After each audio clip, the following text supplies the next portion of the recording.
লঞ্চে VIP cabin, ট্রেনে VIP cabin, প্লেনে ভিআইপিদের জন্য আলাদা সিট, কিন্তু আজ পর্যন্ত দেখিনি, আজ পর্যন্ত ভিআইপিদের জন্য আলাদা কোনো কবর করতে দেখিনি। হায় আফসোস, মানুষ কিসের এত অহংকার করে।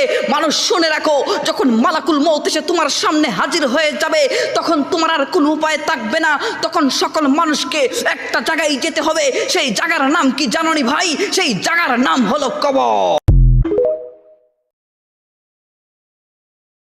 ভাইরে, একদল বিশ্বস্ত দালাল কমিটি বলেছিল মেট্রো রেল চালু হতে সময় লাগবে 1 বছর, অথচ 17ই আগস্টের মধ্যেই নাকি মেট্রো রেল চালু হয়ে যাবে। 365 দিন যে এত তাড়াতাড়ি চলে যাবে কখনো কল্পনাও করিনি। আবার শোনা যাচ্ছিল যে ক্ষতি হয়েছিল সেই ক্ষতি সাধন করতে নাকি 350 কোটি টাকা লাগবে। কিন্তু এখন হিসাব করে দেখা গেল 50 কোটি টাকা খরচ করলেই সব ঠিক হয়ে যাবে। তবে যারা 50 কোটি টাকাকে 350 কোটি টাকা বানিয়েছিল তাদের ধান্দাটা কি ছিল বা